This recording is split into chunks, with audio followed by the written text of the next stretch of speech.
വാർത്തയിലേക്ക് സ്വാഗതം. ഭക്ഷണം തൊണ്ടയിൽ കുടുങ്ങി 8 മാസം പ്രായമുള്ള പിഞ്ചു കുഞ്ഞിന് ദാരുണാന്ത്യം. തിരുനാവായ കളത്തിൽ വെട്ടത്ത് വളപ്പിൽ റാഫിയുടെയും റമീഷയുടെയും മകളായ റിഷ ഫാത്തിമയാണ് മരിച്ചത്. മൂന്നിയൂർ പാറക്കടവിൽ യുവാവിനെ വീടിനുള്ളിൽ തൂങ്ങി മരിച്ച നിലയിൽ കണ്ടെത്തി. പാറക്കടവ് സ്വദേശി മണമ്മൽ കുഞ്ഞുമുഹമ്മദിന്റെ മകൻ ഇസ്മായിലാണ് മരിച്ചത്.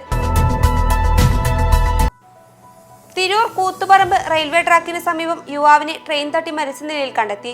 തൃശൂർ കോടശ്ശേരി സ്വദേശി ചിറക്കൽ വീട്ടിൽ റോയിയെയാണ് ട്രെയിൻ തട്ടി മരിച്ച നിലയിൽ കണ്ടെത്തിയത്.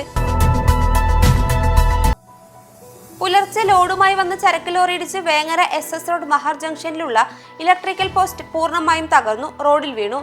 ഇതോടെ ഗതാഗതവും വൈദ്യുതിയും മുടങ്ങി.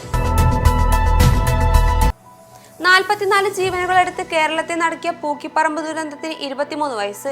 2001 മാർച്ച് 11-നാണ് കുത്തിനിറച്ച യാത്രക്കാരുമായി ഗുരുവായൂരിൽ നിന്ന് തലശ്ശേരിയിലേക്ക് പോകുന്ന പ്രണവം ബസ് പൂക്കിപ്പറമ്പിൽ കാറിലിടിച്ച് മറിഞ്ഞ് കത്തിയമർന്നത്.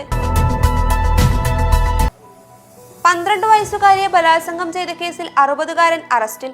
വയനാട് മീനങ്ങാടി സ്വദേശി പുളിയാടൻ കുന്നുമ്മൽ ബഷീറാണ് പിടിയിലായത്. ഈ മാസം 6-നായിരുന്നു സംഭവം. മഞ്ചേരി കോടതിയിൽ ഹാജരാക്കിയ പ്രതിയെ റിമാൻഡ് ചെയ്തു.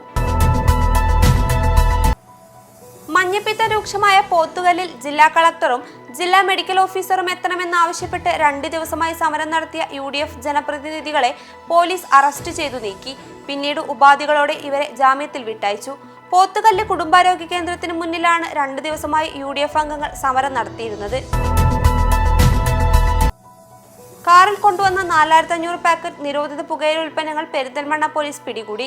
സംഭവത്തിൽ വയനാട് സ്വദേശികളായ പൂന്തിരിച്ചി റിയാസ്, നാദാപുരം വീട്ടിൽ നൌഷാദ്, കോഴിക്കോട് കൊടുവള്ളി സ്വദേശി പുളിവാറക്കൽ താഹിർ കോയത്തങ്ങൾ എന്നിവർക്കെതിരെയാണ് കേസെടുത്ത് ജാമ്യത്തിൽ വിട്ടതായി പോലീസ് അറിയിച്ചു. ഇതോടെ ടുഡേ അറ്റ് മലപ്പുറം സമാപിക്കുന്നു. പുതിയ വാർത്തകളുമായി അടുത്ത ദിവസം കാണാം. നന്ദി.